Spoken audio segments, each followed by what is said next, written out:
The first warning didn't come from the satellites. It came from a dead dog. Mitch Carson found it sprawled across the front yard of his neighbor's place, blood drained, body torn, and eyes frozen wide like it had seen something it couldn't make sense of. Mitch crouched beside the poor mutt, cigarette dangling from his lip, hand resting on the butt of his shotgun.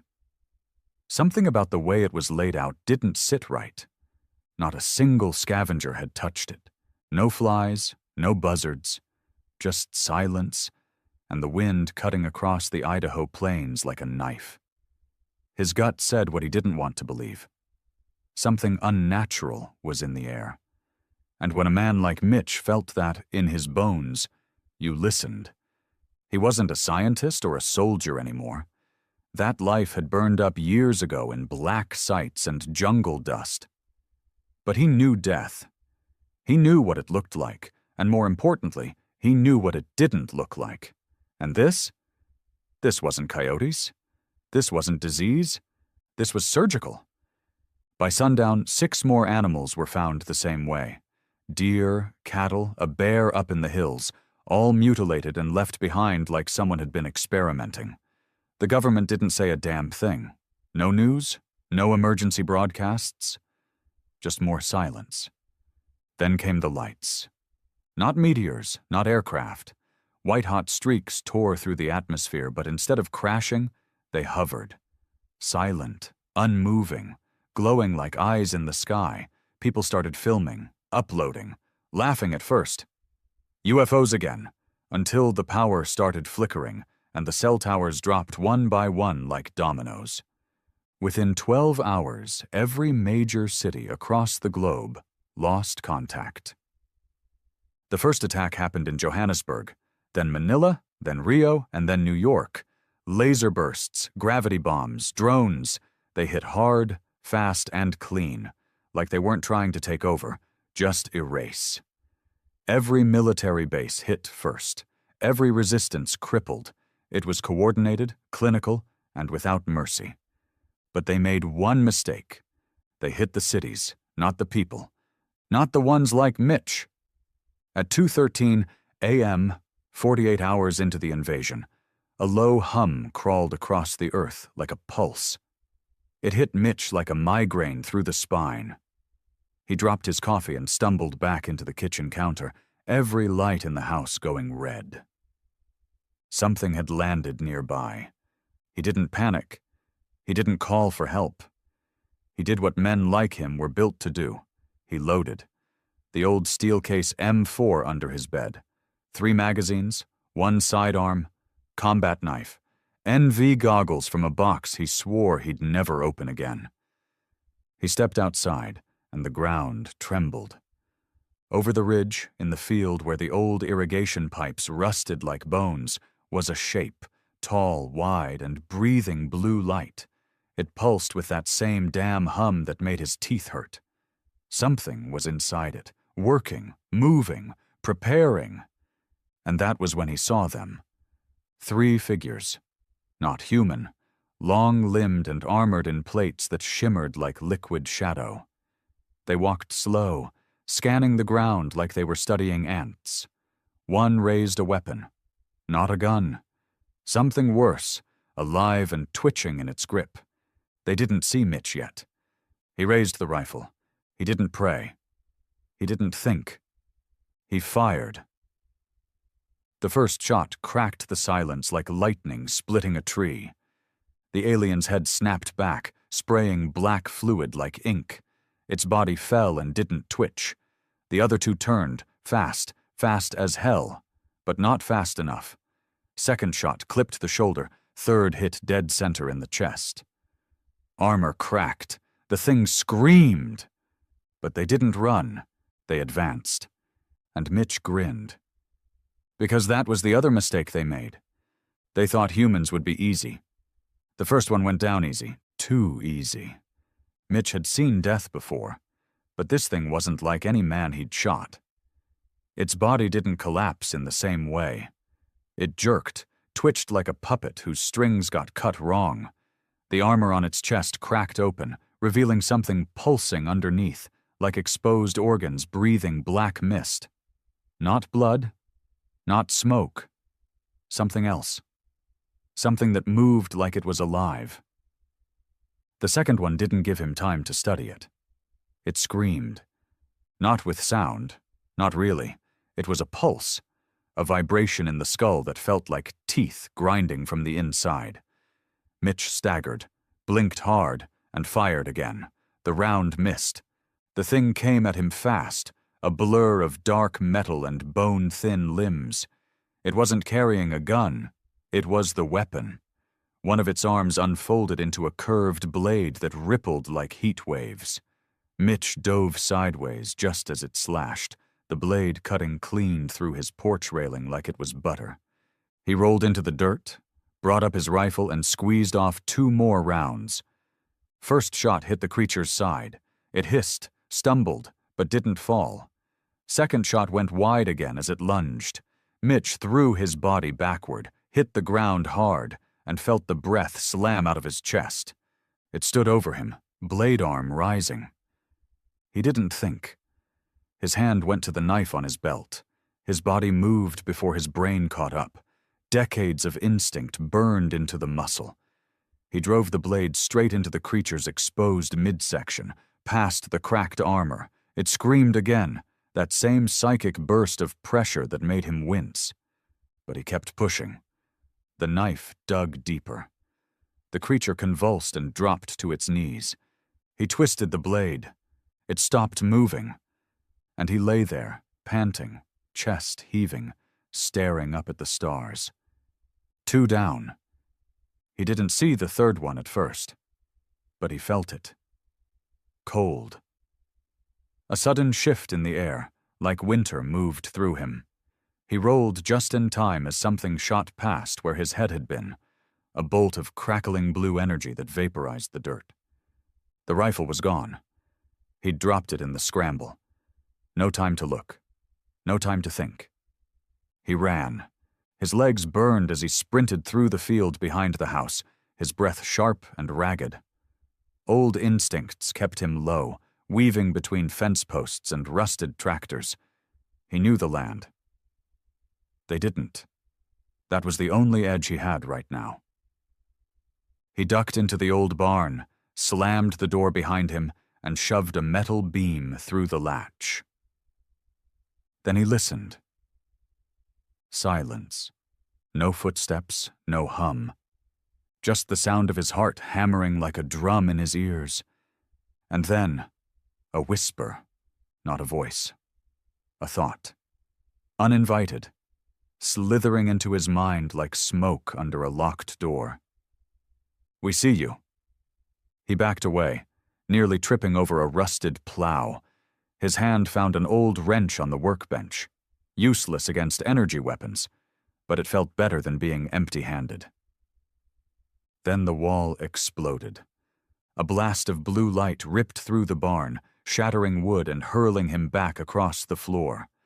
Splinters tore at his arms. His vision blurred. He coughed, tasted blood, and forced himself up. The third alien stepped through the smoke. It was taller than the others, bulkier. Its armor didn't shimmer. It absorbed light like a black hole carved into a humanoid shape. Its eyes, or what passed for them, were twin red slits, glowing with something old, something hungry. And Mitch smiled, because he remembered that feeling, the one just before the kill, the adrenaline, the fire. It was the same when you stalked something that thought it was the apex predator. He lunged, wrench in hand. The creature raised its weapon, but not fast enough. Mitch slammed the wrench into its faceplate. It cracked. The alien hissed and swung its arm wide, knocking Mitch back into a pile of hay bales. The air left his lungs. Again. He scrambled, fingers digging into the dirt, searching for anything. They landed on a metal rod. Old, rusted, but heavy. He turned just as the creature advanced and drove the rod into its knee joint. The armor bent, but didn't break. The alien kicked him. Hard. He flew back, hit the barn wall, and dropped. Everything hurt. But he wasn't done. He pulled himself up, blood running from his nose, his ribs screaming, and stared the thing down. "You think you're scary?" he growled. "You picked the wrong goddamn planet." The alien charged, and then the shotgun roared. It wasn't Mitch. It was the old farmer from 3 miles up the road, Jensen. Grizzled. 70 if he was a day. Half-deaf, half-drunk, and mean as hell. He stood in the wreckage of the barn doorway, pump action in hand, eyes full of murder. The alien staggered as buckshot slammed into its chest. It turned, furious. Second shot hit it in the throat, third in the face. It fell. Mitch laughed, coughed blood, and laughed harder. Jensen walked over, offered a hand. "Told you those bastards weren't just swamp gas," he muttered. Mitch took the hand, pulled himself up. "More coming?" "Bet your ass," Jensen said. "Sky's lit up all the way to the Rockies. Whole valley's crawling with them." "How many?" Jensen shrugged. "Enough to piss me off, not enough to stop us." And that's when it changed. That's when Mitch knew this wasn't about survival anymore. It was about making them pay for every farm they burned, every family they vaporized, every lie they believed about Earth being soft, broken, divided. They were wrong. They didn't hit Washington, or the bunkers under Cheyenne, or the silos scattered across Montana, or the hunters in the Appalachians. They didn't hit the people. They hit the infrastructure, the systems. But the systems didn't fight. The people did. And people like Mitch and Jensen weren't the only ones gearing up. Out in the hills, militia groups went dark and mobilized. In the desert, old Vietnam vets dusted off weapons they'd buried in oil barrels. In cities, street gangs stopped shooting each other long enough to shoot something else. In prisons, the riot sirens didn't go off, because the guards let the right inmates out. In basements, gun safes opened. In forests, traps were laid. And in silence across the land, a quiet hatred grew. Not fear. Hatred. Because Earth wasn't just some pretty blue marble. It was a meat grinder of history, full of people who clawed, bled, and burned just to exist. And now it had something to aim at. By hour 32, the invaders realized something was wrong. They hadn't broken resistance. They'd awakened it. Their drones were going dark in rural zones. Outposts were vanishing. Entire squadrons were being ambushed in towns they thought were empty. They'd underestimated the rage of a species that thrives on vengeance. They couldn't translate it, couldn't process it. The emotion didn't make sense to their logic-driven minds. Because humans don't fight to win. They fight because they're angry. Back at the ranch, Mitch and Jensen were patching up, loading gear, and tuning the old HAM radio. Static crackled through the speaker until a voice cut in. "Do not retreat. Repeat. If you are armed, do not retreat. We are not losing this war." Another voice joined in. Then another. Soon, the frequency was alive with chatter, civilians coordinating ambushes, truckers blocking highways to trap enemy transports, hunters calling in kill counts like it was deer season. One girl's voice, maybe 15, tops, came through sobbing and laughing. "I just took down one of those things with my dad's crossbow, right in the eye. He would have been proud." Mitch tightened his grip on the radio. The girl kept talking, but his mind drifted. They thought this would take a day, maybe 2. But Earth was punching back, and it wasn't stopping. He looked at Jensen. "We got enough gas to get to Boise?" "Maybe," Jensen said. "Why?" "Because if they're gonna fall, we need to make sure we're there when it happens." Jensen grinned, and the shotgun roared again. Boise was smoke and steel by the time Mitch and Jensen made it into the city. The highway in was littered with burned-out cars and blackened craters where alien drones had strafed the asphalt. Whatever law enforcement had been here was long gone, either wiped out in the first wave or buried under rubble. The only thing left was the smell of ozone, blood, and burning rubber. But the city wasn't empty. No, Boise was alive with the sound of something the aliens never expected. Revenge. Gunfire echoed down side streets. Glass rained down from buildings. Alien ships hovered low, scanning alleyways and intersections, but for every shot they fired, 3 more came back. Not from tanks or jets. Those were gone. This was ground-level war now. Street to street, block to block. And the humans weren't playing defense anymore. They were hunting. Jensen pulled the truck behind a burned-out school bus and killed the engine. The battered Ford was caked in dust and dried blood. The windshield cracked, and a hole through the rear bed where a drone's plasma bolt had burned through. Somehow it still ran. Mitch climbed out, rifle in hand, eyes scanning the rooftops. "They're close," he said. "Real close." "How close?" "Too close." As if to prove his point, a high-pitched screech tore through the air. Something fast shot overhead, a silver drone, sleek and insectoid, trailing vapor. Mitch raised his rifle and fired 3 times. The first shot clipped the wing.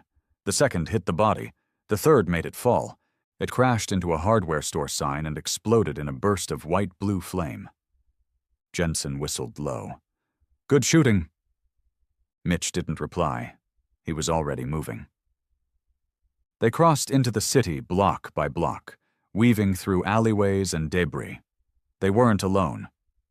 Every few minutes, they passed others, dirty, armed, and wide-eyed.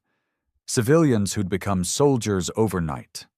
A man in a business suit carrying a bloodied hatchet. A teen with a baseball bat wrapped in barbed wire. An old woman dragging a shopping cart full of homemade Molotovs. No one talked. They all just nodded. A silent agreement that they were in it together. At the corner of 9th and Main, they found a makeshift barricade. Cars stacked high. Barbed wire stolen from construction sites. A dozen men and women crouched behind it, rifles pointed toward the intersection. A bearded man in a flannel shirt stepped forward, eyes locked on Mitch. "You military?" Mitch shook his head. "Not anymore." "Don't care," the man said. "You know how to shoot?" "Yes." "Then you're welcome." Mitch and Jensen climbed over the barricade and dropped into the defense line. That's when he saw it. Down the street, maybe 6 blocks away, 3 of them. Aliens, tall, armored, moving in a slow, deliberate line. Behind them floated 2 drones, their forms crackling with that eerie blue energy. And in the center of the formation was something new. Something worse. A walking tank. It had no head, just a black, oblong shell with jagged limbs and rotating cannons mounted to both shoulders. Its legs weren't legs. They were segmented limbs like a spider's, clicking with every step. Where it moved, the pavement cracked beneath it. "What the hell is that?" Jensen muttered. "Problem," Mitch said. The barricade defenders didn't wait for orders. This wasn't an army. This was desperation with a trigger finger. The shooting started almost immediately, gunfire erupting in waves, bullets ripping down the street like a storm. The aliens didn't flinch. Their armor shrugged off most of the rounds, but it slowed them. Mitch picked his shots, controlled bursts, one to the joint, one to the exposed throat, another to the drone's propulsion system. He wasn't trying to kill, not yet. He was trying to cripple. Then the tank opened fire. The twin shoulder cannons roared with a deep, bone-shaking hum. Beams of concentrated plasma lashed out, cutting a delivery van in half and sending 3 defenders screaming into fire. People scattered. Some screamed. One man tried to run. He didn't get far. Mitch grabbed Jensen and ducked behind a concrete pillar as the tank stomped forward. "We need explosives!" he shouted. Jensen nodded. "Back of the truck, we've got 2 propane tanks and some fertilizer." Mitch grinned through bloodied teeth. "You thinking what I'm thinking?" "I hope not," Jensen said, "but I'm gonna do it anyway." They broke from cover. While the others kept the aliens pinned down with scattered gunfire, Mitch and Jensen sprinted back to the ford. The air sizzled with plasma bolts. One shot hit a fire hydrant nearby. Water erupted in a geyser. They reached the truck. Jensen yanked open the back and dragged out the propane tanks. Mitch dug out a bundle of homemade det cord and a lighter. He worked fast, wrapping the tanks in explosives and shoving the bundle into a burlap sack soaked in diesel. "Improvised suicide bomb?" Jensen asked. "Nope," Mitch said. "Remote." He grabbed the radio trigger he'd jury-rigged on the drive and slammed the device onto the side of the bundle. Jensen stared at it. "That's never gonna work." Mitch looked at the burning city. "It doesn't have to work twice." They loaded the bomb into a wheelbarrow they'd stolen from a roadside garden center, covered it with a tarp, and shoved it toward the intersection. The aliens were closer now. The tank was beginning to charge another shot. Mitch ran out halfway, pushing the cart through the open street. The defenders saw him, started shouting, thought he'd gone insane. Maybe he had. He reached the halfway point. The tank noticed him. Turned. Too late. Mitch dove behind a wrecked sedan and hit the trigger. The explosion shattered the street. Fire, metal, and debris shot 50 feet into the air. The sound was deafening. The blast knocked the tank backward into a light pole. One of its legs snapped. The drone spun wildly before crashing. 2 of the alien foot soldiers were shredded by shrapnel. The tank was still moving, but barely. Jensen fired his last 2 shotgun rounds at the wounded creature crawling from under the wreckage, then ran forward, grabbed a fallen plasma rifle from one of the dead aliens, and fired wildly at the twitching body of the tank. Mitch joined him. The others followed. Within seconds, it was over. Smoke and silence. The street was ruined, but the barricade still stood. And for the first time since it started, the aliens didn't advance. They retreated, not far. Not everywhere, but it was the beginning. The tipping point. Mitch sat on the sidewalk, gasping, fingers trembling as he lit a cigarette with a bloodied hand. 48 hours, Jensen said, sitting beside him. Mitch nodded. How long do you think they thought it'd take? 6 hours, Jensen said. Maybe 8. Bet they're regretting it now. Another man walked up, holding a pair of binoculars. He was young, pale, covered in dirt and blood. His voice shook when he spoke. They're pulling back west, he said. They're regrouping. Someone said Chicago's gone full blackout. Houston, too. But word is, D.C. is still holding. Barely. Mitch didn't ask how he knew. Didn't care. He stood up, looked at the wreckage, the people, the broken city. They ain't leaving, he said. Not yet. No, Jensen agreed. But they're scared. That was the real victory. The aliens came with precision, technology, superiority. They came thinking they'd face organized armies, central commands, systems they could target and destroy. Instead, they got chaos. Angry fathers, grieving mothers, veterans who'd buried more brothers than they could count, farmers with shotguns and bikers with chains, kids with nothing to lose and too much rage to sit still. They picked Earth. They picked wrong, and they weren't ready for what came next. The aliens made a tactical withdrawal. To them, it was probably a strategy. Regroup, rethink, adapt. Their logic-driven minds believed that pausing the offensive would grant them the upper hand. But they didn't understand Earth. They didn't understand men like Mitch. Because on this planet, when an enemy backs off, you don't relax. You chase. Boise was smoldering behind them. Roads ripped apart. Smoke hung thick in the air, mixing with the copper stench of blood and the sharp sting of ozone from alien weapons. But Mitch didn't look back. Not once. The enemy had fallen back to a research park outside the city. Tech buildings, labs, open fields with power stations and fiber lines, now crawling with alien tech. Those sleek structures that pulsed blue and whispered with a low, sick hum like machines breathing. Jensen had commandeered a military ATV from a wrecked National Guard convoy. 4 tires, roll cage, good shocks. Not armored, but fast. Mitch stood in the back, rifle ready, a stolen alien plasma rifle across his lap.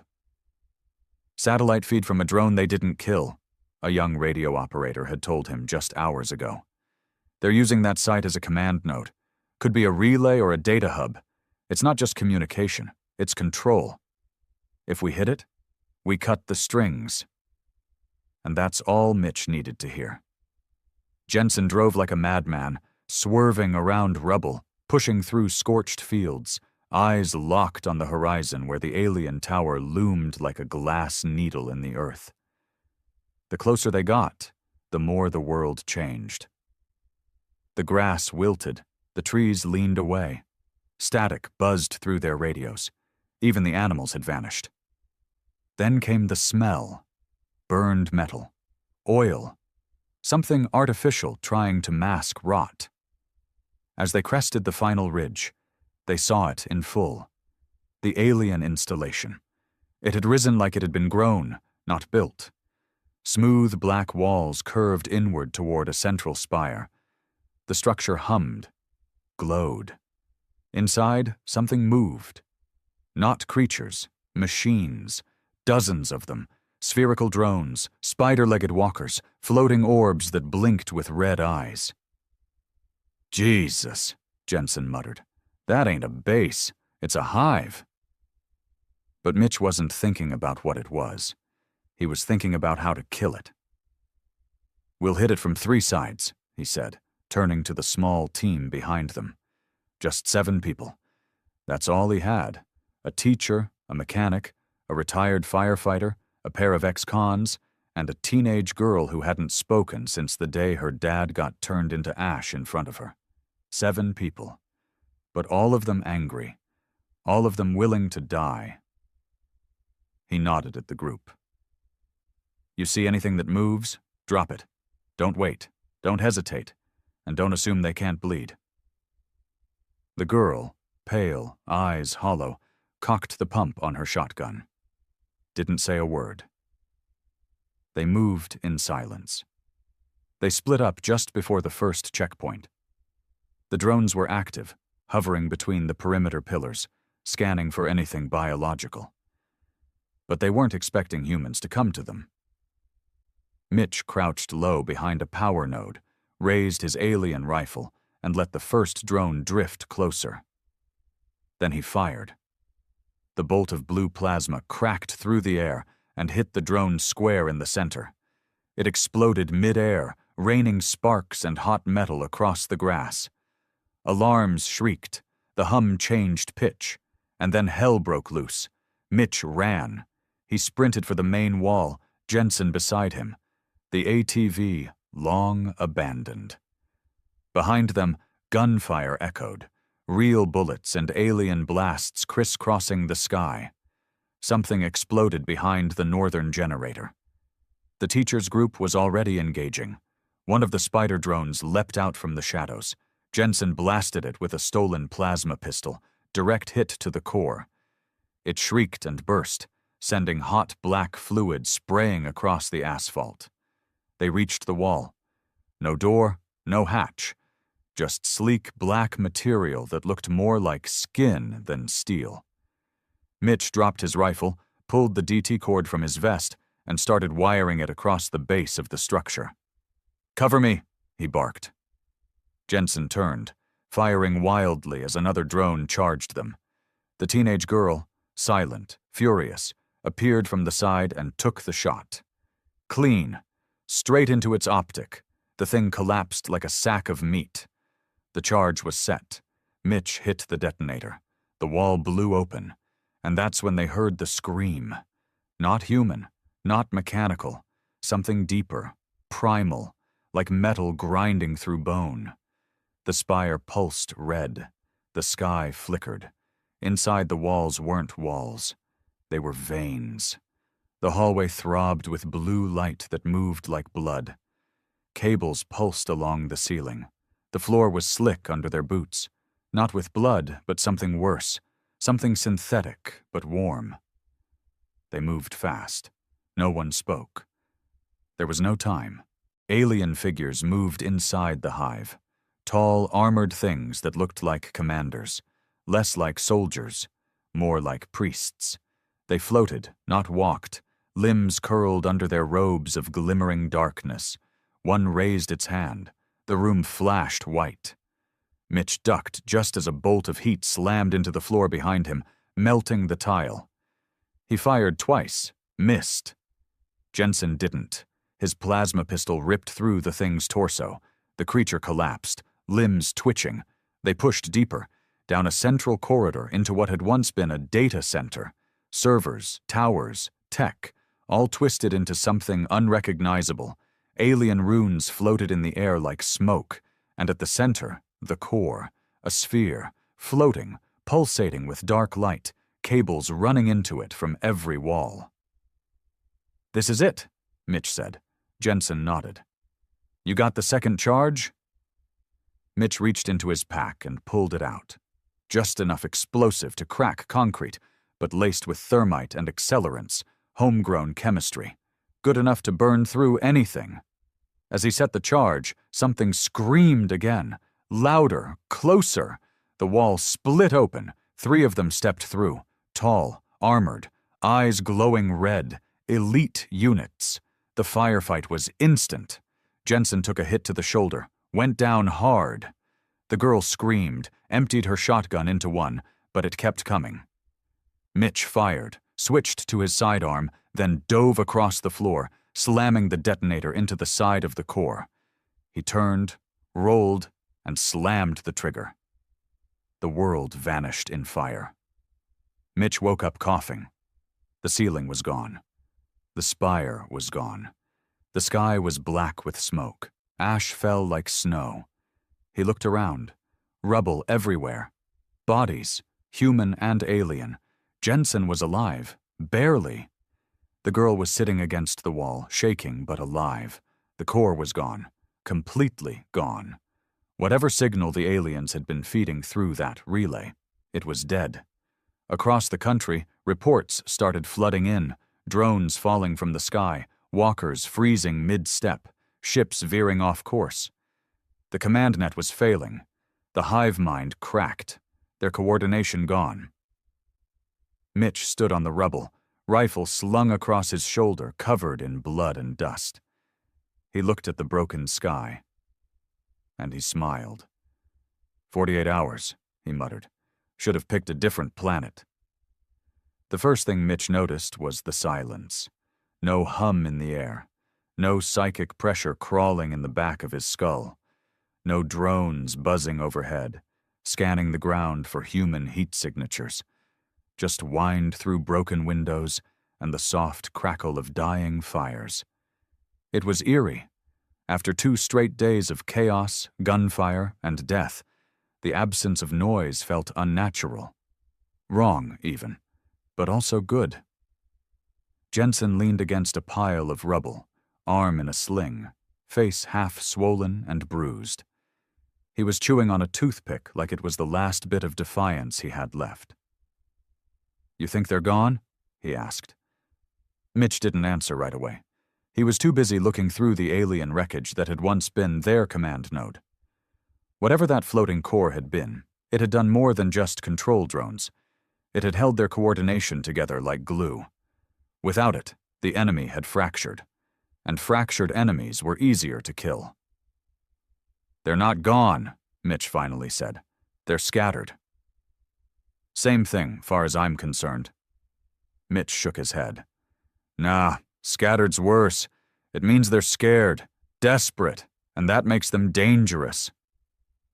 Jensen spat blood into the dust and nodded. "Good." The girl, Naomi, they'd finally learned, was sitting nearby, cleaning her shotgun. She hadn't spoken since the blast, not a word, just worked the weapon over like it was all she had left in the world.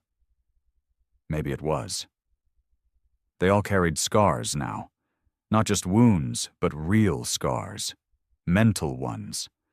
The kind that don't show up in the mirror but come crawling back every time the night gets quiet enough. That was the price of survival.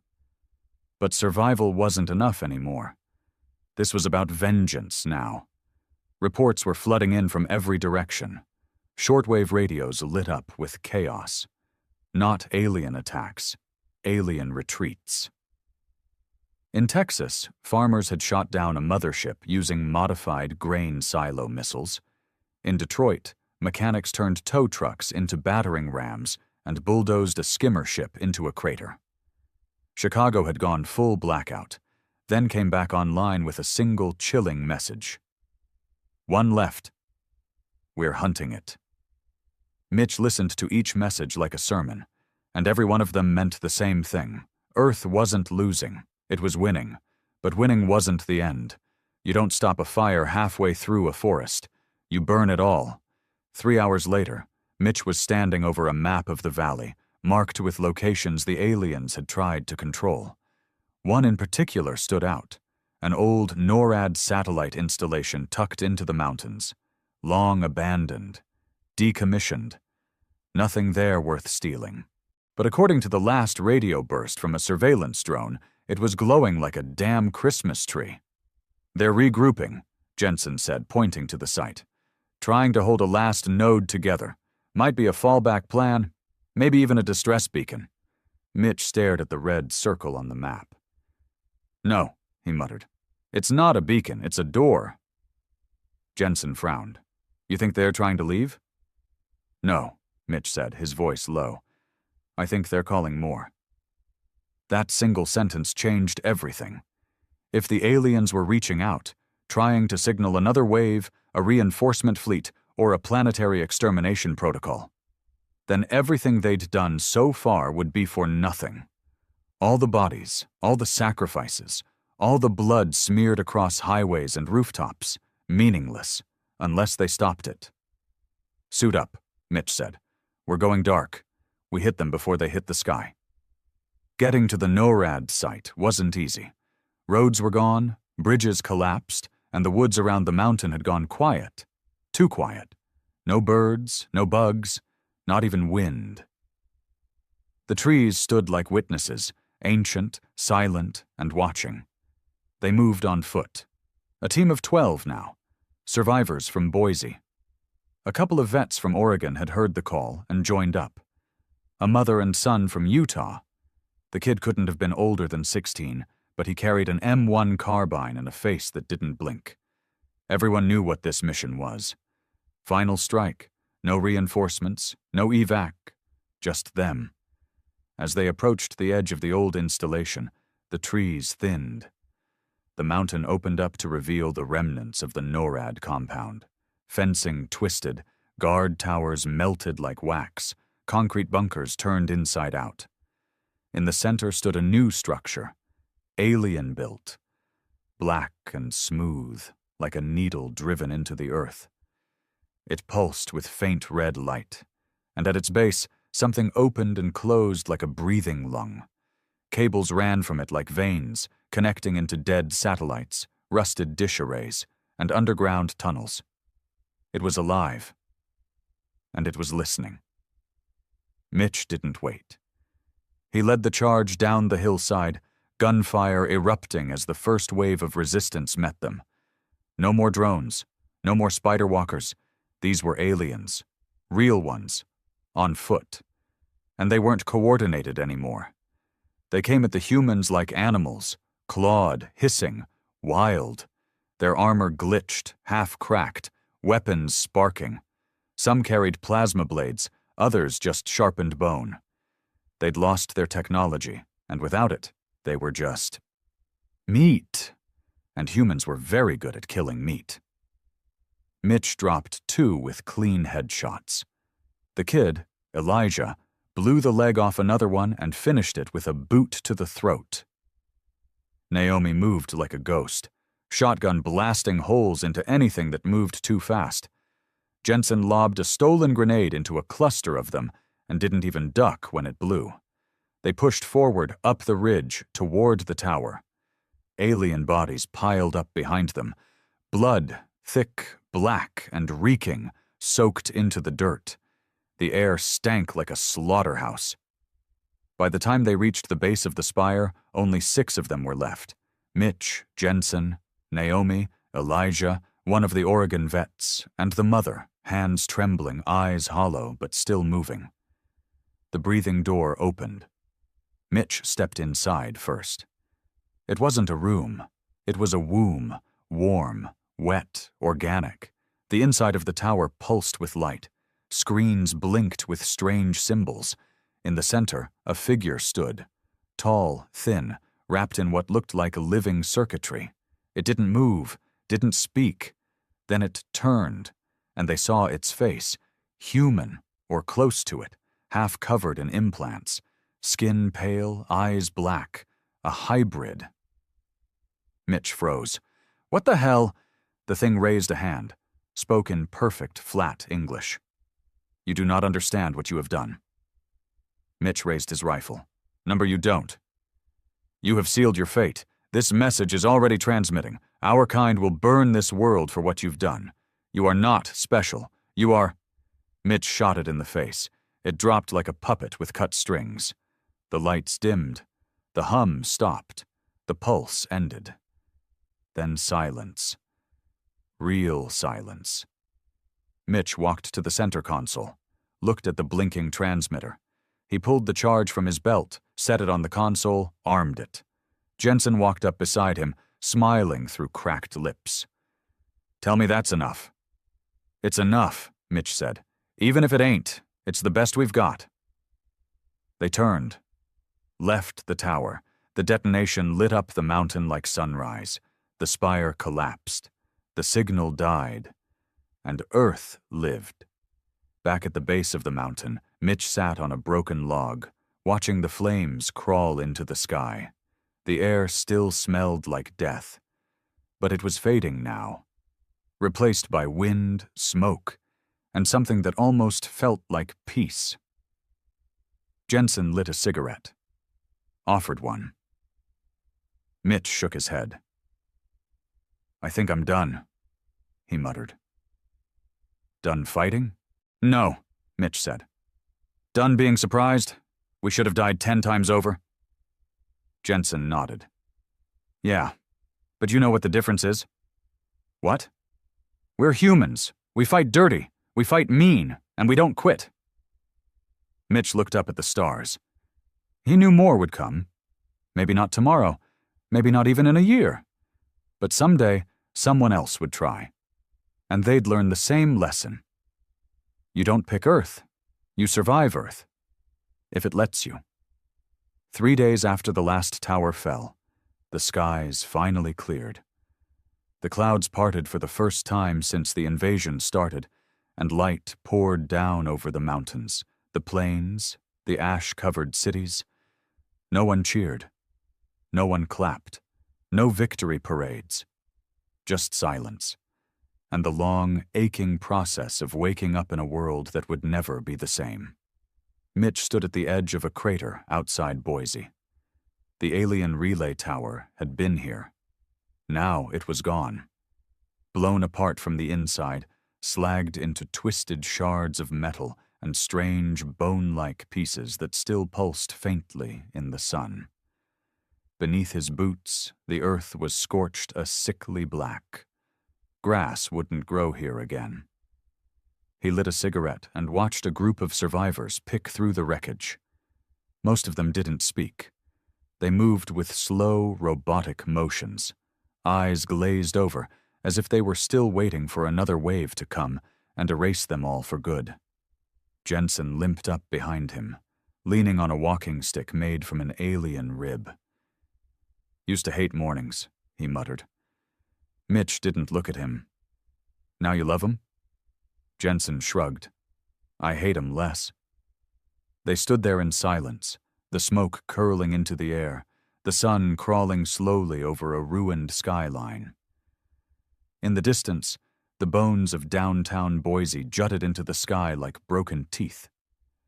Skyscrapers leaned sideways, windows shattered, smoke still rising from the basements of old office towers. The aliens had hit hard, but they hadn't hit smart. They'd burned the surface, wiped the easy targets. What they hadn't counted on was how deep people could dig, literally and figuratively. Mitch turned to look at the survivors setting up tents by a gutted community center. Someone had spray-painted across the side of the building in thick red letters, "Earth ain't easy." He almost smiled. Naomi hadn't spoken since the mountain. Not a word. She'd taken to carrying her shotgun everywhere, even into the shower. No one questioned it. She sat on the roof of the old elementary school, watching the skies, legs dangling over the edge. Every time a bird flew past, she flinched. Elijah, the 16-year-old kid who'd fought like he was 30, spent his time digging graves. He didn't ask for help. He didn't talk. He just dug. 12 graves on the first day, 8 more the second. Some had names, most didn't. The mother, Greta, had started organizing food lines. No one asked her to. She just did it. Found what was left of a warehouse downtown, scavenged canned goods, set up a schedule. She never smiled, never raised her voice, just worked, like it was the only thing keeping her from falling apart. People were holding together, barely. But they were holding. What Mitch noticed most was the eyes. Nobody had civilian eyes anymore. Every man, woman, and kid had that hard, sunken stare. The kind soldiers get after too many tours. The kind that doesn't blink unless it has to. The kind that says, "I've seen what the world really looks like." Because now, they all had. By day 7, contact with other regions was trickling back in. A group from Denver rolled in with salvaged comms equipment. They rigged up a long-range relay using alien parts and busted satellite dishes. Within an hour, voices were coming through again. Las Vegas was still burning. Kansas City had turned into a self-declared military zone, run by an ex-Marine and a biker gang. New York was split into zones, 3 controlled by locals, 1 overrun by rogue alien drones that hadn't been deactivated. They were calling it the Red Sector. And DC, gone. Not destroyed, just abandoned. The White House, Capitol, and Pentagon had all been hit within the first few hours of the invasion. The government, or what was left of it, had moved underground somewhere in Colorado. No one knew who was in charge anymore. And no one cared. Because the world wasn't waiting for orders anymore. It was building something else. Mitch joined a recon team heading into Salt Lake. Not to rescue, not to fight, to learn. The team was a mixed bag. A teacher from Spokane, a demolitions expert who used to rob banks, a native tracker who hadn't said a full sentence in 2 days, and Naomi, who'd simply followed Mitch when he started packing. The city was a graveyard.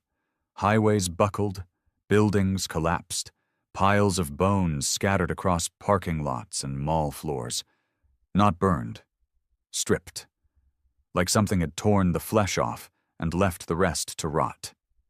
They found the first nest in an abandoned subway station. It was warm, still wet. Inside were eggs. Hundreds of them. Alien, yes, but not like the ones that had invaded. These things weren't armored. They were soft, organic, and fast-growing. They weren't soldiers. They were replacements. "They planned for failure," the tracker finally said. Mitch looked at him. "Even if they lost," the man went on, They wanted something to survive. A seed.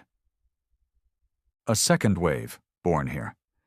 The team set charges and burned the nest to the ground. But that was just one, and they knew it. Back in Boise, survivors started drawing up maps, circles, zones, red pins, black pins, green pins. Red meant alien structures still active. Black meant nests. Green meant ours. The maps grew. So did the lists of names. Dead, missing, turned. Because yes, some humans had turned. Not by choice. Whatever the aliens had used to communicate, the psychic pulse, the hive net, it had left residue in some people. Not enough to control them completely, but enough to change them. Some spoke in alien tongues in their sleep. Some carved symbols into their own skin. One man slit his family's throats before turning the knife on himself, claiming he had to finish the ritual. Nobody said the word infection, but they were thinking it, so protocols went into place. If someone started twitching, whispering, or staring at the sky too long, they got isolated. No one asked what that meant. They all knew. Mitch spent his nights walking the perimeter. Couldn't sleep, didn't want to. He kept waiting for another ship to show up. Another beam of light to split the sky. Another mistake from another alien race who hadn't learned their lesson. But so far, nothing. Just stars. Too many of them. One night, Naomi followed him again. Still silent. She sat next to him, on a concrete slab. Shotgun across her lap, face lit by moonlight. Finally, she spoke. They killed my mom in the grocery store. Just vaporized her. For no reason. She didn't fight. She didn't scream. She just pushed me behind a shelf. Mitch didn't say anything. I watched her skin peel off like paper. He still didn't speak. She looked at him. I don't want peace. I want justice. Now he turned. No, he said. You want revenge. So do I. She nodded, and that was enough. By day 14, a signal came through. From space, weak, fragmented, but real. A language no one recognized, and yet not unfamiliar. The Denver techs cleaned it up, translated what they could, just 3 words. They fought back. It wasn't from the invaders. It was a warning. To someone else. Mitch stood with the others, listening to the audio repeat again and again on the old HAM radio. Naomi looked up at him. More are coming, aren't they? Mitch nodded slowly. Yeah, but this time we're ready. Jensen lit another cigarette, chuckling under his breath. Let 'em come. Because now the planet wasn't broken, it was awakened. Every bunker was a fortress, every farm, a supply line, every city, a battleground already marked in blood. Humanity wasn't scared anymore, it was angry. And in that moment, across every continent, every camp, every ruined street and broken home, a single silent message spread like wildfire. Next time, we invade you. It started with a spark. A broadcast intercepted by Denver's rigged comms unit, just a sliver of data. Incomplete coordinates and a flicker of a galactic ID beacon, not from Earth, but referencing Earth as a Class 9 corrosive zone. Mitch had stared at that phrase for 10 minutes without blinking.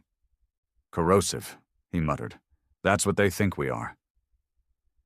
Jensen had laughed, but it wasn't a real laugh. It was the kind of tired, bitter sound that came from a man who'd seen too much and still hadn't seen enough. Good, he said. Let them be afraid to come near. But it wasn't enough for Mitch, or for the rest of the survivors. Letting it end here meant leaving a question mark hanging in the void. Would they come back?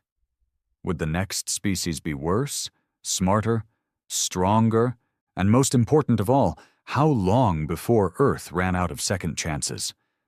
So the choice was made, not by a government, not by generals or senators hiding in some Colorado bunker, but by the people still standing. Earth would strike first, not tomorrow. Now, the old NORAD facility beneath Cheyenne had been dead for decades, until someone hot-wired it with alien tech and a surplus diesel generator. It didn't look like much. The computers were relics, the ceilings leaked, the place smelled like old paint and despair. But deep in its guts was something useful, a black zone lab that had never been listed in any records, built during the Cold War, never declassified, sealed since the mid-90s. Inside? A satellite-class propulsion testbed, half alien now, thanks to the pieces scavenged from the downed ships in Boise and Salt Lake. It wasn't pretty. It wasn't even stable.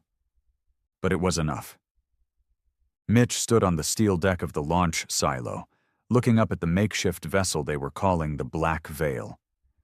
It was half shuttle, half brute force bomb. No luxury, no cockpit comfort. Just weapons, armor plating, barely breathable oxygen, and an experimental drive system that could fling it past the edge of Earth's atmosphere and toward the source of the original invasion transmission. "You sure this thing won't melt us mid-flight?" Jensen asked, squinting up at it. "No," Mitch said, "but I'm tired of sitting here waiting for another apocalypse." Jensen lit a cigarette, took a long drag, and nodded. "Then let's go knock." Recruitment was easy. They didn't need 1,000 soldiers, just a handful of people insane enough to launch into space on an untested alien hybrid vehicle with no return protocol. Naomi signed up first. She didn't ask where they were going, didn't ask what the plan was, just looked Mitch in the eye and said, "I want to look one of them in the face before I kill it." Elijah followed. Still 16. Still too quiet. But his eyes were locked on the stars. "I want them to know my name," he said. "Every single one of them." 4 more joined. 1 ex-Marine, 1 outlaw biker, 1 scavenger with a burn across half his face, and a quiet Ukrainian woman who'd once been a nuclear engineer before the world fell apart. 7 total. Mitch didn't think about the odds. He just strapped in. The Black Veil launched on a clear morning. No crowds, no national anthem, no news cameras. Just dust, fire, and a roar that shook the mountain. People watched from broken rooftops and shattered highways. Kids waved, old men saluted, survivors cried. They weren't just sending a ship. They were sending a message, and the universe was going to hear it. The first 18 hours of flight were quiet, mostly because no one wanted to speak. The stars were endless, black, unmoving. The ship creaked and groaned like a dying animal. Oxygen levels fluctuated every 6 hours. The engine sounded like a growl in their skulls. Mitch didn't sleep. He stared at the forward display, a blur of calculated direction, guided by the last signal pinged from the original alien command node. It led them into uncharted space, dead stars, frozen systems, planets with scars like burn marks, and finally, a moon. It wasn't on any star charts, no light, no atmosphere, but a structure visible from orbit, a fortress. It pulsed, like the ones they'd fought on Earth, only 10 times the size. Jensen leaned over the comm screen. "No defense grid, no transmissions. Either it's dead, or it thinks we won't be stupid enough to land," Mitch finished. Naomi smiled for the first time in days.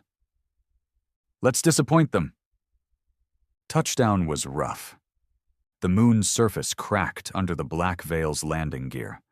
Gravity was light but stable. Air was non-existent. They moved fast, geared in pressure suits made of layered human and alien tech, a duct tape miracle of survival. The fortress loomed ahead. Black walls, no doors, no windows, just a singular chasm-like entry point that hissed with faint red mist. Elijah stepped up beside Mitch. "What if this is a trap?" "It is," Mitch said, "but we're the ones springing it." They entered. Inside was a world unlike anything Earth had seen. Biological corridors stretched like veins through the walls. The air inside the fortress wasn't breathable, but it vibrated with psychic echoes, memories of pain, conquest, experiments. They passed through halls lined with glass chambers. Inside were humans, or what was left of them. Dead, preserved, studied. Some were mid-experiment, skin peeled, brains exposed, eyes wide open. Others were long since decomposed. But it wasn't just humans. Other species, aliens, hundreds, all dissected. Mitch clenched his fists. "This isn't a military base," Naomi whispered. "It's a lab." Jensen scanned a wall console. "They've been doing this for centuries." "No," Mitch growled. "Longer." Further in, they reached what had to be the command chamber. A sphere. Alive. Breathing. Covered in thin, translucent film that shifted with every step. And inside, a being. Not armored. Not mechanical. Elder. It had no mouth, no limbs, just a mass of floating tendrils wrapped around its core. It pulsed, opened what resembled an eye, and projected a thought. "You were not meant to resist. Your species was a variable, one that must now be corrected." Mitch raised his weapon. "Wrong," he said. "We're the constant. You're the mistake." The being pulsed again. "You will not survive the retaliation." "We're not here to survive," Naomi said. "We're here to make sure you don't." They opened fire. Plasma, ballistics, heat. The sphere shattered in seconds. The elder twitched, flailed, and then screamed with a psychic force that made their noses bleed. Elijah fell to one knee. Jensen gritted his teeth. But they kept firing. Until it stopped. Silence. No more hum. No more pulse. Just a dark fortress and the scent of burned tissue. Mitch placed the charge in the center of the chamber. "I want this place gone," he said. "No pieces left behind, not even dust." They ran back through the halls as the fortress began to crumble, the walls pulsing with dying light. The experiments behind glass began to decay rapidly, as if whatever force had sustained them was gone. The black veil roared to life. They didn't wait. They didn't look back. The explosion ripped the moon in half, and the universe felt it. Back on Earth, weeks later, the stars shifted. Literally. Radio waves from deep space pulsed with warnings. Planets stopped transmitting. Ships from unknown species veered away from Earth's system. Galactic records changed Earth's classification from primitive civilian planet to consumed, do not engage. Mitch didn't read it from a screen. He heard it from a scavenger in what used to be Minneapolis. And he just smiled. Good. Let them remember. Let them warn each other. Let the stars whisper the name of the world that burned the invaders alive. Let them all know. If you come to Earth thinking we're weak, you'll leave in pieces. Or not at all. It didn't feel like victory. Not exactly. Mitch sat in the ruins of an old gas station, just outside what used to be Twin Falls, Idaho. The pumps were dry. The roof was gone. Half the place had been swallowed by vines and moss, nature creeping back in now that the smoke had cleared. A rusted sign leaned sideways in the dirt, still barely legible. $4.99 regular.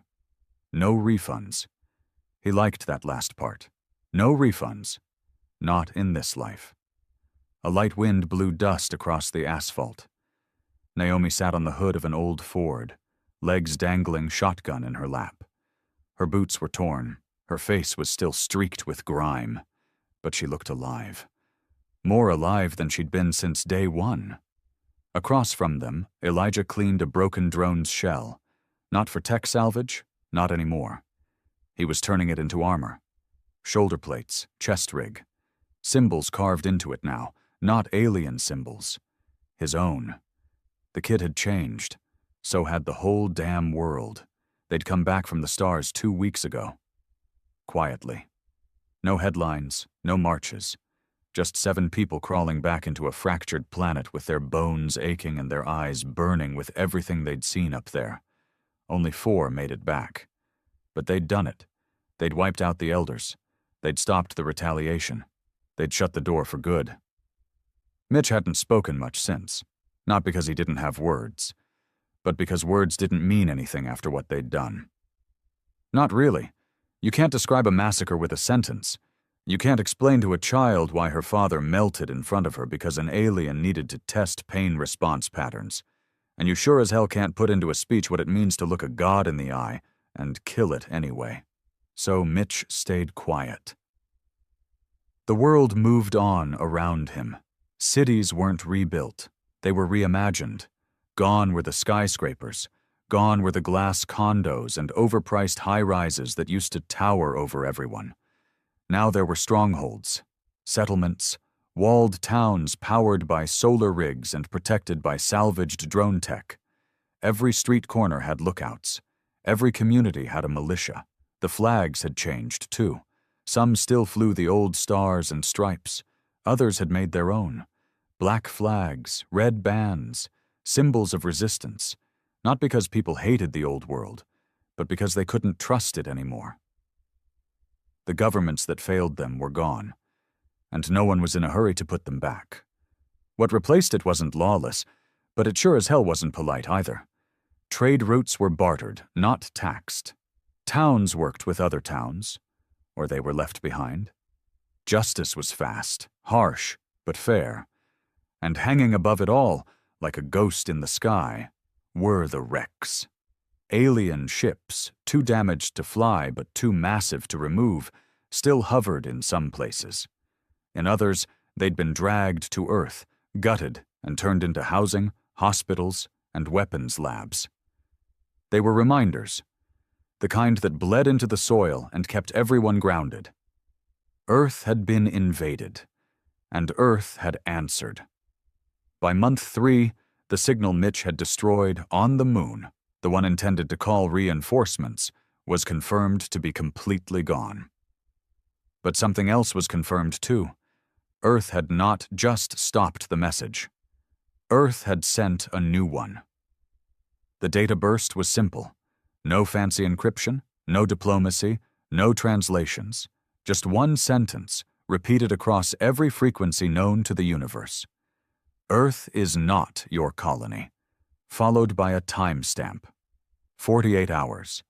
Galactic historians, the ones still watching from the shadows, would later record it as the fastest recorded planetary defense ever executed against a hyper-advanced species.